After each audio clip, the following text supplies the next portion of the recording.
नमस्कार साथियों, intelligence PCS के इस ऑफिशियल यूट्यूब मंच पे आप सभी का स्वागत है। काफ़ी लंबे समय बाद हम लोग जुड़ रहे हैं और इधर यूपी पीसीएस प्री की परीक्षा भी थी और परीक्षा के बाद फिर कुछ और हमारी अपनी निजी व्यस्तताएं थी, जिसके कारण जो है हम टाइम नहीं दे पाए।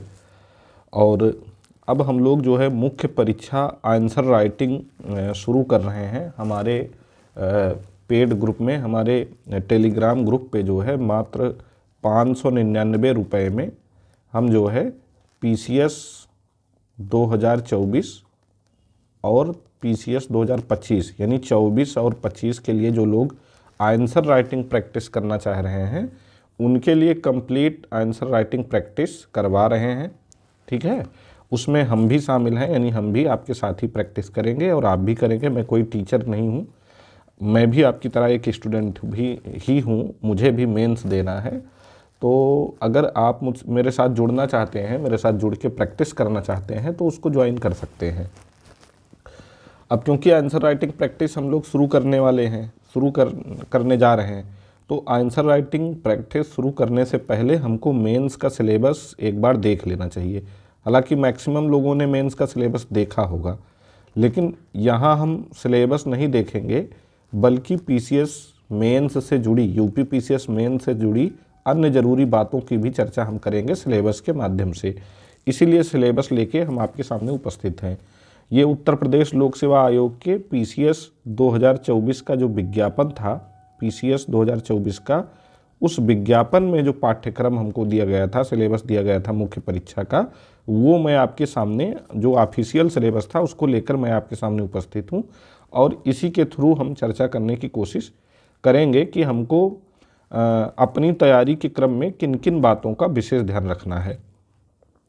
तो यूपी पीसीएस 2024 का विज्ञापन जब आप देखेंगे, आपके पास होगा, आपने डाउनलोड किया होगा या जो लोग हमारे टेलीग्राम ग्रुप से जुड़े हैं उनको उपलब्ध भी करवाया गया है, तो आप देखेंगे कि परिशिष्ट 5 में सिलेबस दिया गया है। तो सिलेबस जो परिशिष्ट 5 में दिया गया है उसमें क्या क्या बातें हैं उन पे हम चर्चा करेंगे।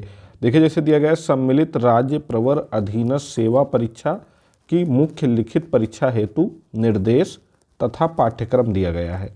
तो इसमें सबसे पहले ये लिखा गया है कि आयोग के प्रवेश पत्र के बिना किसी भी अभ्यर्थी को मुख्य लिखित परीक्षा में सम्मिलित होने की अनुमति नहीं होगी। ठीक है, तो प्रवेश पत्र कुल मिला के आपको लेके जाना है। ये तो सिंपल सी बात है, नॉर्मल सी बात है, इसमें कुछ नया नहीं है। दूसरे पॉइंट से हमको विशेष ध्यान देने की ज़रूरत है। जैसे इसमें लिखा गया है कि अभ्यर्थियों को सचेत किया जाता है कि उत्तर पुस्तिका में केवल निर्धारित स्थान पर ही अपना अनुक्रमांक लिखें, अन्यथा दंड स्वरूप उनके अंकों में कटौती की जाएगी।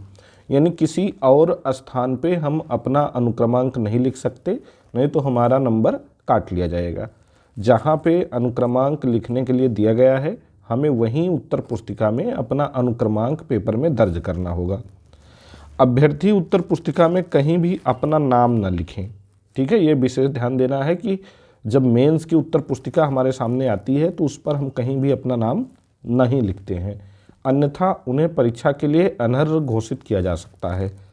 अनर्ह का मतलब अयोग्य घोषित किया जा सकता है यदि अभ्यर्थी की हस्तलिपि अस्पष्ट अथवा अपठनीय। वेरी इंपॉर्टेंट पॉइंट ये है कि अगर आपकी हैंड राइटिंग इतनी ख़राब है कि वो बिल्कुल अस्पष्ट है या अपठनीय, पढ़ने में नहीं आ रही है, तो उसके प्राप्तांकों के कुल योग में कटौती की जा सकती, तो आपको पूरे नंबर परीक्षा में नहीं मिलेंगे। तो यानी कि मुख्य परीक्षा में आपकी हैंड राइटिंग भी एक बड़ा रोल प्ले करेगी आपको अच्छे अंक दिलवाने में। इसलिए आंसर राइटिंग प्रैक्टिस आज से ही शुरू करना है, क्योंकि जिनकी राइटिंग सामान्य है या थोड़ा सा अपठनीय रहती है, एक दिन में राइटिंग में इम्प्रूवमेंट होने वाला नहीं है। इसलिए मैं बार बार बोलता हूं कि अगर आपको पीसीएस मेंस देना है, चाहे 24 का देना हो चाहे 25 का, अगर फाइनली सिलेक्ट होना है तो आपको आंसर राइटिंग आज से ही शुरू करना होगा, भले ही आपका 24 वाला प्रीलिम्स ना हो रहा हो। 24 का प्रीलिम्स अगर आपका नहीं हो रहा तब भी आपको आज से ही आंसर राइटिंग शुरू कर देना चाहिए, तभी आप 25 में भी बेहतर कर पाएंगे। और आंसर राइटिंग जब करेंगे, आंसर राइटिंग प्रैक्टिस करेंगे, जाहिर सी बात है मेंस पढ़ेंगे, और मेंस पढ़ेंगे तो उसका लाभ कहीं ना कहीं प्री एग्जाम में भी होता है।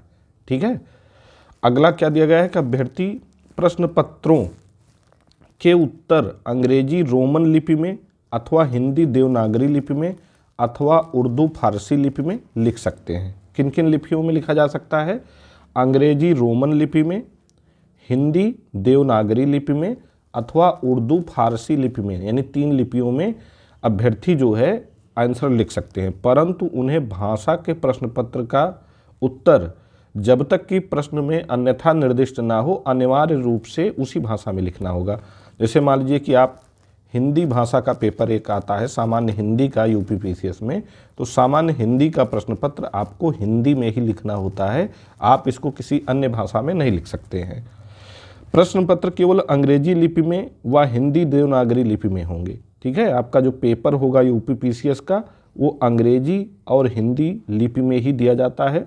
सामान्य अध्ययन विषय के प्रश्न पत्रों का पाठ्यक्रम अन्यथा उल्लिखित विवरण के अतिरिक्त किसी विश्वविद्यालय से स्नातक डिग्रीधारी अभ्यर्थी से अपेक्षित स्तर का होगा।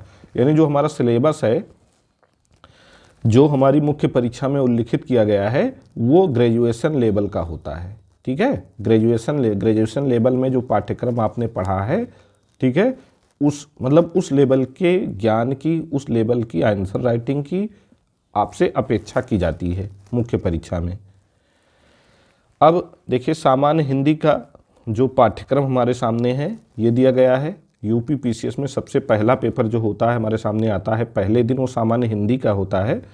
तो उसमें सबसे पहले दिए हुए गद्य खंड का अवबोध एवं प्रश्नोत्तर, ठीक है, एक गद्यांश दिया होगा, उसका अवबोध यानी उसका शीर्षक लिखना होगा या क्या संदेश उस पैराग्राफ के माध्यम से, उस गद्यांश के माध्यम से लेखक देना चाहता है, उसके विषय में प्रश्न पूछा जाता है, उसको लिखना होगा।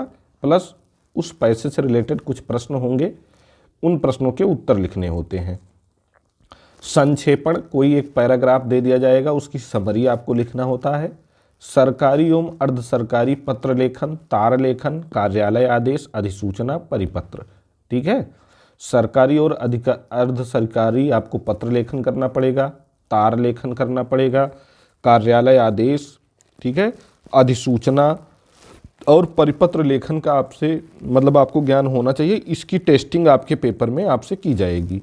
तो ये सब जो है सारी चीज़ें हम अपने मेंस ग्रुप में करवाएंगे। ठीक है, कि गद्यांश का उत्तर कैसे लिखते हैं, संक्षेपण कैसे करते हैं, सरकारी एवं अर्ध सरकारी पत्र लेखन कैसे करते हैं, ये सारी चीज़ें हम अपने मेंस आंसर राइटिंग ग्रुप में करवाएंगे और वीडियो के माध्यम से भी आपको जानकारी देंगे। शब्द ज्ञान एवं प्रयोग, कुछ शब्द दिए जाएंगे, उसमें जैसे मुहावरे हो गए, लोकोक्ति हो गई, ठीक है, या कुछ प्रशासनिक शब्दावली हो गई, तो उसका अपने वाक्यों में उस शब्द का आपको अर्थ आना चाहिए और उसका आप अपने वाक्यों में प्रयोग करना जानते हो। उपसर्ग एवं प्रत्यय का प्रयोग दिया जाएगा पेपर में, विलोम शब्द आएगा, ठीक है, विलोम शब्द आएगा, वाक्यांश के लिए एक शब्द आएगा, वर्तनी एवं वाक्य शुद्धि आएगी, लोकोक्ति एवं मुहावरे आएंगे। तो ये हिंदी का सिलेबस है।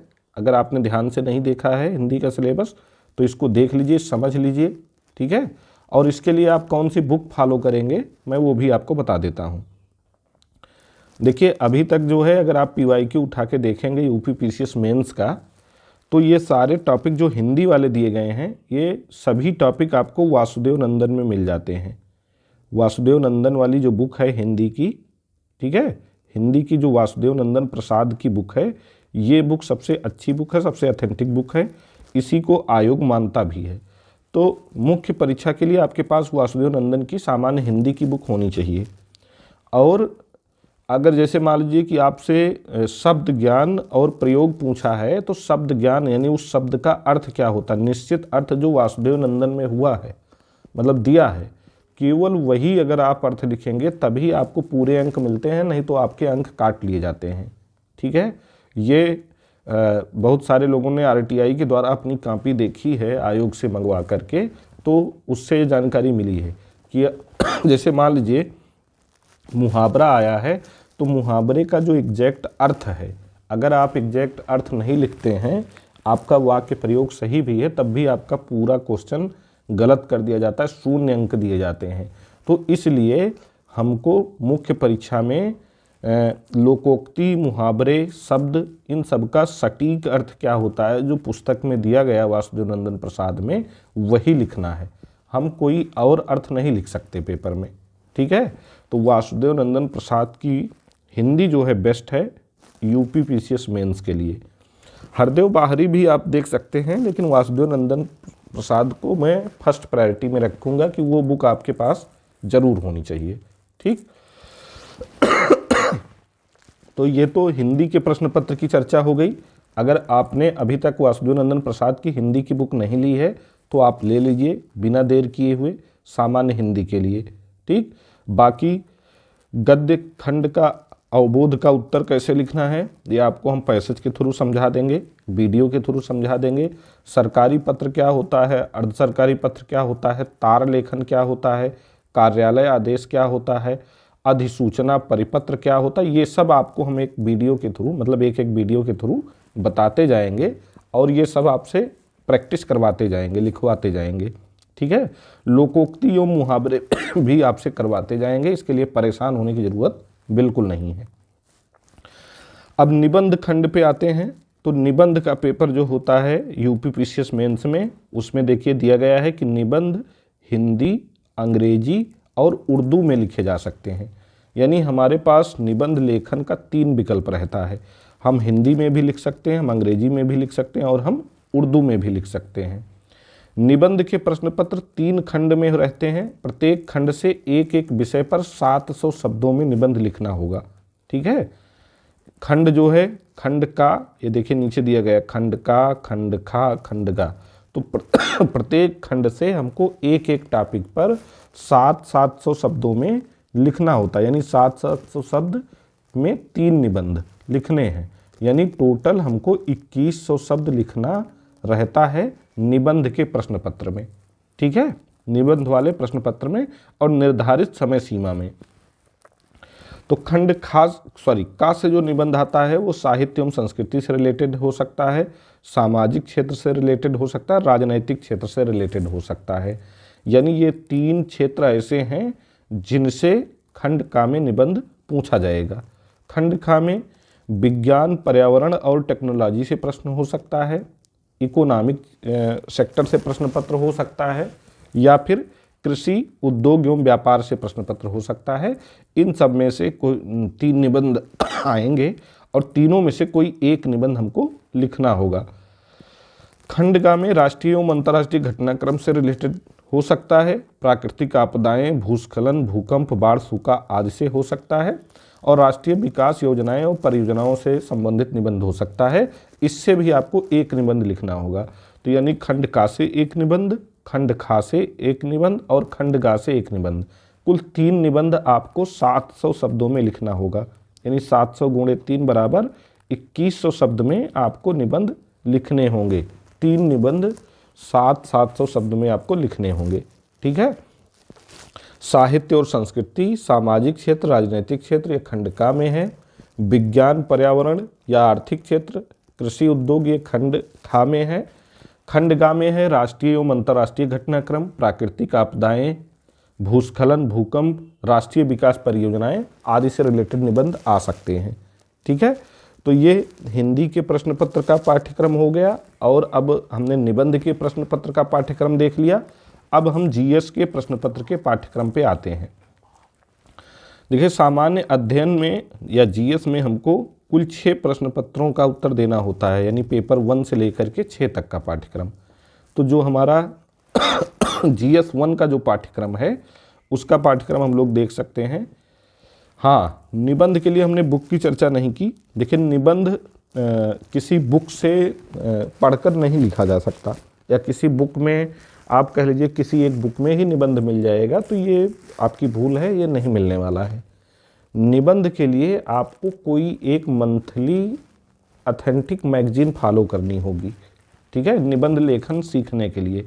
जैसे जो भारत सरकार की बुक पब्लिश होती है, चाहे आप योजना ले सकते हैं, चाहे आप कुरुक्षेत्र ले सकते हैं, ये हर महीने आती है और बहुत सस्ते दाम पर आती है, यानी 20-22 रुपए की ये बुक आती है।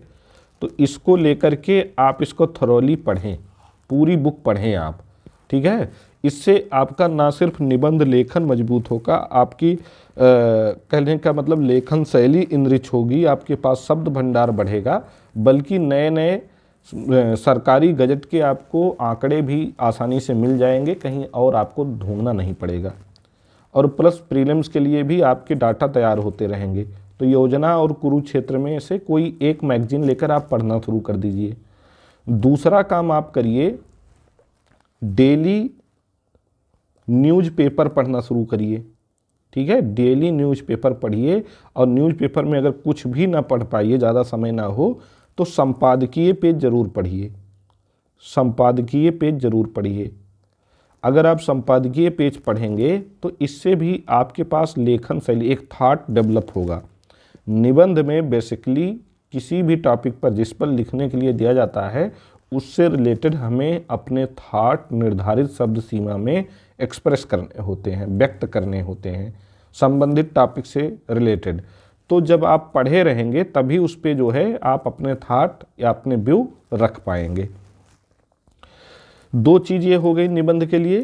तीसरी चीज़, अगर आप किसी बुक की भी हेल्प लेना चाहते हैं निबंध लेखन में, तो मेरी राय है कि दृष्टि की जो बुक आती है, जो दृष्टि पब्लिकेशन की बुक आती है, उसमें से आप निबंध दृष्टि नाम से बुक आती है, निबंध दृष्टि, ठीक है। ये एक आती है यूपीएससी के लिए, यूपीएससी के लिए, और एक इन्होंने निकाला है यूपीपीसीएस के लिए, यूपीपीसीएस।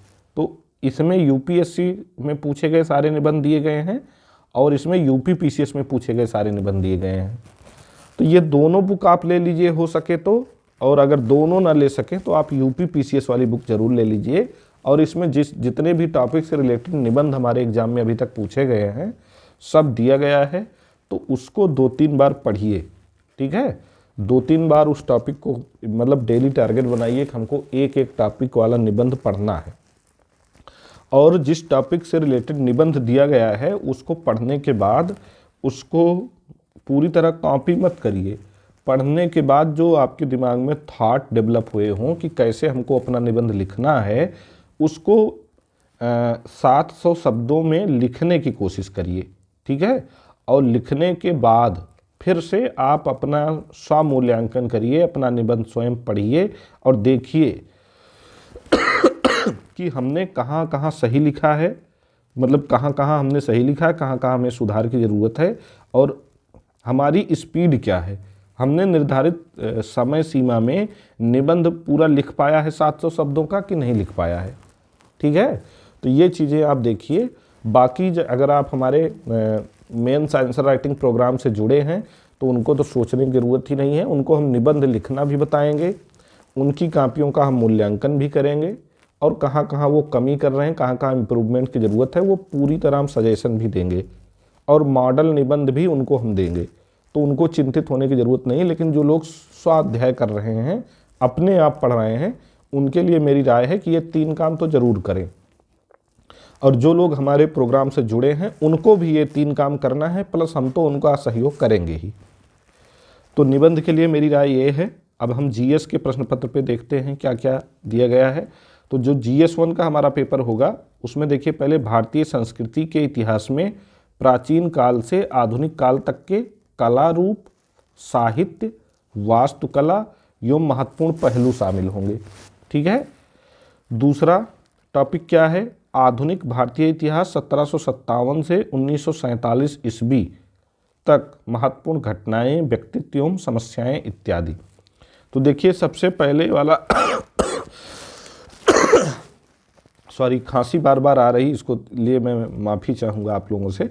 देखिए जो आर्ट एंड कल्चर है हमारा टॉपिक, इससे देखिए आर्ट एंड कल्चर में जो कला रूप है, साहित्य है, वास्तुकला है, इससे रिलेटेड क्वेश्चन जो आएंगे, इनके लिए जो सोर्स आपका होना चाहिए, या तो आपने कक्षा 11-12 की NCERT पढ़ रखी हो, या तो 11-12 की आपने NCERT पढ़ रखी हो इसके लिए, या फिर आप नितिन सिंघानिया की बुक लीजिए, ठीक है। नितिन सिंघानिया की आर्ट एंड कल्चर आपके पास होनी चाहिए। नितिन सिंघानिया की आर्ट एंड कल्चर आपके पास होनी चाहिए, ये ले लीजिए। प्लस चाहे घटना चक्र का और चाहे दृष्टि का, आप यूपी पीसीएस का GS1 का साल पेपर अपने पास रखिए। ठीक है, जिन लोगों ने ले रखा है उनके लिए कोई दिक्कत नहीं, उनको सोचना ही नहीं है। लेकिन जिन्होंने नहीं लिया है, ये दो काम करें कि नितिन सिंघानिया की बुक लें आर्ट एंड कल्चर की, और घटना चक्र अथवा दृष्टि की जो है क्या बोलते हैं GS1 का साल पेपर लें। तो GS1 का आप साल पेपर लेंगे तो उसमें GS1 के जितने टॉपिक दिए गए हैं सभी से रिलेटेड क्वेश्चन आपको मिल जाएंगे। आधुनिक इतिहास तैयार करने के लिए जो महत्वपूर्ण घटनाएं आएंगी, व्यक्तित्व आएगा, समस्याएं आएंगी, इसके लिए बिपिन चंद्रा की बुक बेस्ट है। ठीक है, बिपिन चंद्रा की। बहुत लोग स्पेक्ट्रम का बताते हैं, लेकिन मैं स्पेक्ट्रम इसलिए नहीं कह रहा हूँ कि स्पेक्ट्रम पढ़ने से आपके पास फैक्ट तो हो जाएंगे, लेकिन कोई थॉट, लेखन शैली में आपकी इम्प्रूवमेंट नहीं आ पाएगा। तो बिपिन चंद्रा की बुक अगर आप रखते हैं मॉडर्न इंडिया के लिए, मेंस के लिए भी, प्री के लिए भी, तो ये आपके काम आएगी। तो ये आधुनिक इतिहास के लिए, आधुनिक भारतीय इतिहास के लिए बिपिन चंद्रा की जो है आप बुक ले सकते हैं, भारतीय राष्ट्रीय आंदोलन से रिलेटेड जो बुक आती है। ठीक, और अगला टॉपिक हमारा है स्वतंत्रता संग्राम, इसके विभिन्न चरण, देश के विभिन्न भागों में इसमें अपना योगदान देने वाले महत्वपूर्ण व्यक्ति व उनका योगदान। तो इसके लिए भी आप बिपिन चंद्रा को पढ़िए, या तो बिपिन चंद्रा को पढ़िए या तो 11-12 की NCERT पढ़िए। ठीक है, या तो बिपिन चंद्रा को पढ़ लीजिए या तो 11-12 की NCERT पढ़ लीजिए। प्लस वही जो हमने बताया ऊपर की घटना चक्र अथवा दृष्टि का आपके पास साल पेपर होना चाहिए। स्वतंत्रता के पश्चात देश के अंदर एकीकरण और पुनर्गठन 1965 तक, तो ये भी आपको वहीं बिपिन चंद्रा और साल पेपर से मिल जाएगा। विश्व के इतिहास में 18वीं सदी से 20वीं सदी के मध्य तक की घटनाएं, फ्रांसीसी क्रांति 1789, औद्योगिक क्रांति, विश्व युद्ध, राष्ट्रीय सीमाओं का पुनः सीमांकन, उपनिवेशवाद की समाप्ति, राजनीतिक दर्शन, साम्यवाद, पूंजीवाद, समाजवाद, नाजीवाद, फांसीवाद इत्यादि के रूप में समाज पर उनके प्रभाव इत्यादि शामिल होंगे। तो इसके लिए देखिए आप विश्व इतिहास के लिए 9th और 10th की NCERT पढ़ लीजिए। ठीक है, विश्व इतिहास के लिए आप क्या करिए, 9th और 10th की NCERT में वर्ल्ड हिस्ट्री दिया गया, वर्ल्ड हिस्ट्री का टॉपिक दिया गया है। तो 9th और 10th की NCERT की बुक आप पढ़िए अच्छे से, उसके नोट्स बनाइए हो सके तो अपना। ठीक है, प्लस आपके पास दृष्टि या घटना चक्र का साल पेपर रहेगा ही, तो उससे मिला करके और ये NCERT पढ़ करके अपना एक शार्ट नोट्स तैयार करिए टॉपिक वाइज, वो आपकी हेल्प करेगी। प्लस हम आपको मतलब क्वेश्चन के थ्रू जो प्रैक्टिस करवाएंगे, मॉडल आंसर देंगे, उससे आपको हेल्प मिल जाएगी। तो यहाँ से आपका काम हो जाएगा। देखिए, पठनीय सामग्री अपनी जितनी सीमित रखेंगे उतने मल्टीपल रिवीजन हो पाएगा, उतने ज़्यादा हम प्रैक्टिस कर पाएंगे। इसलिए बहुत ज़्यादा हम पठनीय सामग्री आपको नहीं बता रहे हैं। ठीक है, तो GS1 के लिए आप जो है विश्व इतिहास के लिए, विश्व इतिहास से रिलेटेड जो टॉपिक हैं 9th 10th की NCERT ले सकते हैं। ठीक, भारतीय समाज और संस्कृति की मुख्य विशेषताएं क्या हैं, इसके लिए भी आप NCERT लीजिए। ठीक है, इसके लिए भी आप NCERT लीजिए। और NCERT जो है भारतीय समाज और संस्कृति की जो मुख्य विशेषताएं हैं 11वीं 12वीं की NCERT समाजशास्त्र की रखिए। ठीक, प्लस इसके लिए जो है विजन IAS की जो मेंस 365 आती है, ठीक है, मेंस 365 आती है, इसको ले लीजिए। प्लस GS1 का साल पेपर आपके पास रहेगा ही, तो आप NCERT पढ़ लीजिए, मेंस 365 विजन IAS की ले सकते हैं, प्लस दृष्टि या घटना चक्र का आपके पास साल पेपर है। तो इन तीनों से ये टॉपिक आपका कवर हो जाएगा, भारतीय समाज और संस्कृति की मुख्य विशेषताएं। ठीक है, अगला जो टॉपिक हमारा GS1 में दिया गया है, महिला समाज और महिला संगठनों की भूमिका, जनसंख्या, संबद्ध समस्याएं, गरीबी, विकासात्मक विषय, शहरीकरण, उनकी समस्याएं और समाधान। ठीक है, महिला समाज, महिला संगठनों की भूमिका, जनसंख्या, संबद्ध समस्याएं, गरीबी, विकासात्मक विषय, शहरीकरण और उनकी समस्याएं समाधान। ये भी आप मंथली जो योजना मैगजीन पढ़ रहे हैं, विजन आईएएस की जो आप मेंस 365 लेंगे, ठीक है, प्लस सॉल्व पेपर, ये 3 चीज़ें, इन्हीं 3 चीज़ों से ये भी आपका बहुत अच्छे से कवर हो जाएगा। प्लस ये 9, 11, 12 की जो आप एनसीईआरटी सोशियोलॉजी के पढ़ेंगे इससे, ठीक है। तो इतनी चीज़ों से इसको आप कवर कर सकते हैं। उदारीकरण, निजीकरण, वैश्वीकरण का अभिप्राय क्या है, उनका भारतीय समाज के अर्थव्यवस्था, राज्य व्यवस्था और समाज संरचना पर प्रभाव क्या है। ये टॉपिक भी कई बार जो है डायरेक्ट यूपीपीसीएस में आप पेपर देखेंगे पुराने, तो उदारीकरण क्या है, निजीकरण क्या है या वैश्वीकरण क्या है, डायरेक्ट इसकी परिभाषा ही पूछ ली गई है। या उदारीकरण या वैश्वीकरण का भारतीय समाज एवं अर्थव्यवस्था पर क्या प्रभाव पड़ा है, प्रकाश डालिए। इस तरीके से क्वेश्चन पूछा गया है। तो उदारीकरण, निजीकरण, वैश्वीकरण को समझने के लिए भी आप जो है 11-12 की जो सोशियोलॉजी पढ़ेंगे और क्या बोलते हैं विजन का मेंस 365 पढ़ेंगे, सॉल्व पेपर कर लेंगे, तो उसी से ये भी कवर हो जाएगा। इसके लिए अलग से कोई बुक लेने की ज़रूरत नहीं है। सामाजिक सशक्तिकरण, सांप्रदायिकता, क्षेत्रवाद, धर्मनिरपेक्षता, ये भी उपयुक्त जो पाठ्य पुस्तक बताई गई है उसी में आपको मिल जाएगा। विश्व के प्रमुख प्राकृतिक संसाधनों का वितरण, जल, मिट्टी, वन, दक्षिण एवं दक्षिण पूर्व एशिया में भारत के विशेष संदर्भ में, ठीक है। तो इसके लिए देखिए ये भूगोल का टॉपिक है, तो इसके लिए आपको 11-12 की ज्योग्राफी पढ़नी पड़ेगी अच्छे से। 11-12 में ज्योग्राफी में जितनी बुक्स आती हैं सबको अच्छे से पढ़िए, प्लस कोई एक एटलस ले लीजिए, चाहे ऑक्सफोर्ड का ले लीजिए, चाहे जो एक कौन सा ओरिएंट ब्लैक स्वान का आता, कोई भी एक एटलस लेके खूब अच्छे से मैपिंग करिए, ठीक है। भूगोल को मतलब अच्छे से 11-12 की बुक से तैयार करिए, उसके बाद मैपिंग कर लीजिए, ये टॉपिक हो जाएगा। विश्व भूगोल की प्रमुख विशेषताएं, भूकंप, सुनामी, ज्वालामुखी क्रियाएं, चक्रवात, समुद्री जलधाराएं, पवन एवं हिमसरिताएं, ये इससे हो जाएगा। मतलब ये भी आपके भूगोल 11-12 के भूगोल से ही हो जाएगा। भारत के सामुद्रिक संसाधन एवं उनकी संभाव्यता, ये भी उसी से हो जाएगा। मानव प्रवास, विश्व की शरणार्थी समस्या भारत उपमहाद्वीप के संदर्भ में, ये भी आपका वहीं से हो जाएगा, ठीक है।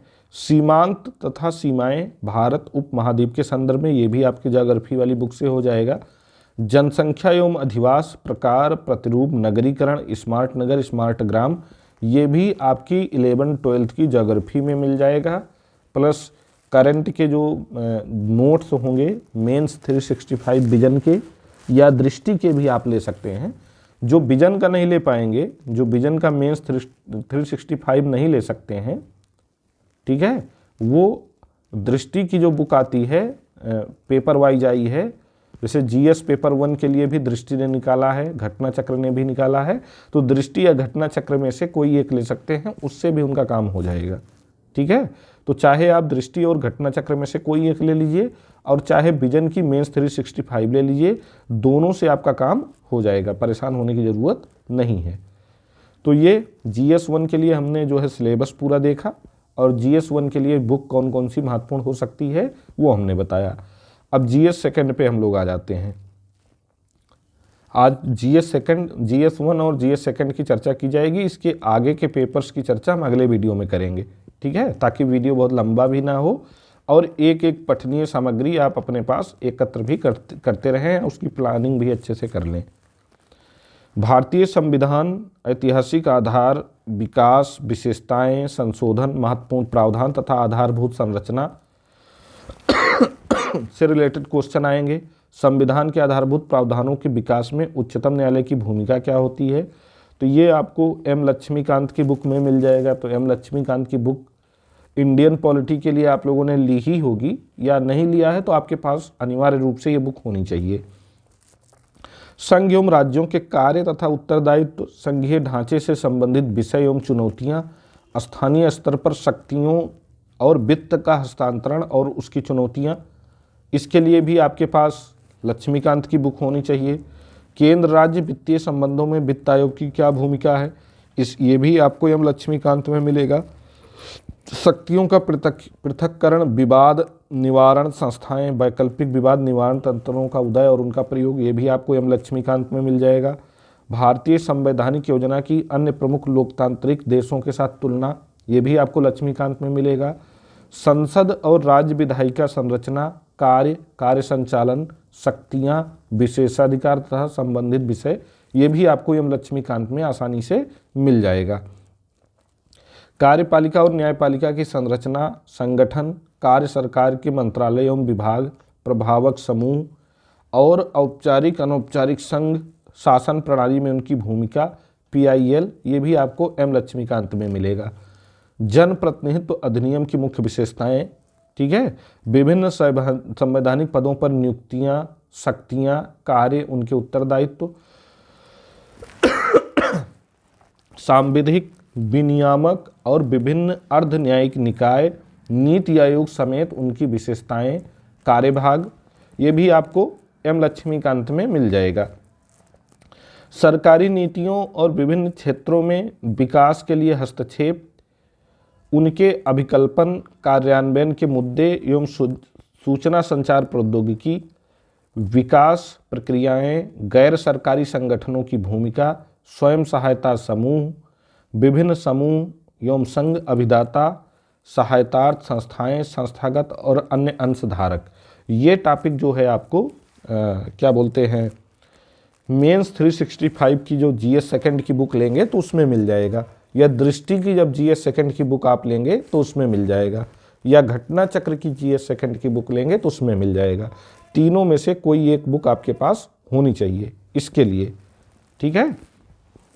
अगला जो टॉपिक हमारा दिया गया है कि केंद्र एवं राज्यों द्वारा जनसंख्या के अति संवेदनशील वर्गों के लिए कल्याणकारी योजनाएं, इन योजनाओं का कार्य निष्पादन, इन अति संवेदनशील वर्गों की रक्षा एवं बेहतरी के लिए गठित तंत्र, विधि, संस्थान एवं निकाय। तो ये जो कल्याणकारी योजनाओं से रिलेटेड टॉपिक है, ये आपको वो एक बुक आती है घटना चक्र की नीतियाँ, योजनाएं एवं कार्यक्रम नाम से, अभी उन्होंने बजट जो जुलाई में आया है केंद्रीय बजट 2024-25 का, उसको अपडेट करते हुए सारी योजनाएं उन्होंने शामिल की हैं। घटना चक्र की बुक है, नीतियाँ, योजनाएं एवं कार्यक्रम के नाम से आई है, वो बुक आप ले लीजिए तो उससे ये टॉपिक आपका कवर हो जाएगा। मैं फिर से रिपीट कर दे रहा हूँ, घटना चक्र की नीतियाँ, योजनाएं एवं कार्यक्रम की बुक है, ठीक है, उसको आप ले सकते हैं। स्वास्थ्य, शिक्षा, मानव संसाधनों से संबंधित सामाजिक क्षेत्र, सेवाओं के विकास एवं प्रबंधन से संबंधित विषय, ये भी जो है आपको उसी बुक में मिल जाएंगे, ठीक है। गरीबी, भूख से संबंधित विषय एवं राजनीतिक व्यवस्था के लिए इनका निहितार्थ, ये भी आपको आप मंथली जो योजना बुक पढ़ेंगे उसमें, प्लस जो घटना चक्र की नीतियाँ, योजनाएं एवं कार्यक्रम है, प्लस घटना चक्र का या दृष्टि का या विजन का जो GS सेकंड के लिए आप बुक लेंगे या साल पेपर लेंगे, उसमें यह टॉपिक आपका कवर हो जाएगा। शासन व्यवस्था, पारदर्शिता, जवाबदेही के महत्वपूर्ण पक्ष, ई-गवर्नेंस, मॉडल, सफलताएं, सीमाएं, संभावनाएं, नागरिक चार्टर, पारदर्शिता, जवाबदेही, संस्थागत एवं अन्य उपाय भी आपको उसी बुक से मिल जाएंगे, ठीक है। लोकतंत्र में उभरती हुई प्रवृत्तियों के संदर्भ में सिविल सेवाओं की भूमिका, भारत एवं पड़ोसी देशों से उसके संबंध, यानी IR का जो टॉपिक आता है, ठीक है। द्विपक्षीय, क्षेत्रीय और वैश्विक समूह और भारत से संबंधित और अथवा भारत के हितों को प्रभावित करने वाले जो करार या समझौते हैं, भारत के हितों एवं आप्रवासी भारतीयों पर विकसित तथा विकासशील देशों की नीतियों तथा राजनीति का प्रभाव, महत्वपूर्ण अंतर्राष्ट्रीय संस्थान, संस्थाएं, मंच, उनकी संरचना, अधिदेश, उनका कार्यभाग, क्षेत्रीय, राष्ट्रीय एवं अंतर्राष्ट्रीय महत्व के समसामयिक घटनाक्रम। तो ये जो IR के जो टॉपिक हैं, ये आपके डेली जो आप न्यूज़पेपर का एडिटोरियल पढ़ेंगे, प्लस जो आप दृष्टि IAS की या घटना चक्र की या विजन की जो मेंस 365 या मेंस से रिलेटेड जो मटेरियल लेंगे, प्लस जो योजना मैगजीन होगी, उन तीनों को पढ़ते हुए आपको सारगर्भित हर टॉपिक पे जितने मतलब टॉपिक के मेंस में यहाँ दिए गए हैं IR वाले, इन पे सारगर्भित आपको अपना एक नोट्स तैयार करना होगा और उसी नोट्स से जो है ये सारे टॉपिक कवर हो जाएंगे। उसी नोट्स से रिलेटेड जो मटेरियल हैं उन्हीं को आपको अपने आंसर राइटिंग प्रैक्टिस में इंक्लूड करना होगा, शामिल करना होगा, उसी से ये टॉपिक कवर हो जाएगा। ठीक है, तो आज हमने जो है इस वीडियो में जो है सामान्य हिंदी का जो प्रश्न पत्र हमारा है मेंस का, सामान्य हिंदी का जो हमारा प्रश्न पत्र है उससे रिलेटेड कौन सी बुक हमारे पास होनी चाहिए। ठीक, निबंध का जो हमारा प्रश्न पत्र है उससे रिलेटेड कौन सी बुक हमारे पास होनी चाहिए, GS 1 से रिलेटेड जो हमारा पाठ्यक्रम है उससे रिलेटेड बुक, और GS 2 से रिलेटेड हमारा जो पाठ्यक्रम है और उससे रिलेटेड जो बुक हमारे पास होनी चाहिए, इस पर आपसे चर्चा की है। ठीक है, तो उम्मीद है कि इतना ये वीडियो देखने के बाद इन 4 प्रश्न पत्रों के लिए, यानी आपका जो हिंदी है, निबंध है, GS 1 और GS 2 है, उससे रिलेटेड आपकी क्वेरी, आपकी कन्फ्यूजन काफ़ी हद तक दूर हुए होंगे। अगर इस वीडियो को देखने के बाद भी आपके मन में कोई क्वेरी है तो आप मुझे टेलीग्राम पे मैसेज करिए या क्या बोलते हैं यूट्यूब पे ही नीचे कमेंट बॉक्स में अपनी बात रखिए। आपकी क्वेरी का समाधान करने की पूरी कोशिश हमारी रहेगी। साथ ही साथ जो है क्या बोलते हैं, हम टेलीग्राम लिंक भी नीचे डाल देंगे, तो जो लोग हमारे टेलीग्राम ग्रुप से नहीं जुड़े हैं वो जुड़ जाएं और अपनी क्वेरी रखें, तो इन टॉपिक से रिलेटेड आपके मन में जो भी डाउट होंगे उसको दूर करने की पूरी कोशिश की जाएगी। तब तक आप ये वीडियो देखिए, जल्दी ही GS 3 से लेकर के बाकी जो GS 6 तक के प्रश्न पत्र हैं उन पर भी हम वीडियो लेकर बहुत जल्द आएंगे। तब तक आप लोग इस वीडियो को देखिए और अपनी तैयारी की राह में जो ज़रूरी आपके पास पठनीय सामग्री होनी चाहिए, जो आपकी प्लानिंग होनी चाहिए, जो आपकी स्ट्रेटजी होनी चाहिए, उस पर वर्क करना शुरू कर दीजिए। ठीक है, तो मिलते हैं अगले वीडियो में, तब तक के लिए थैंक यू। आपका दिन शुभ हो।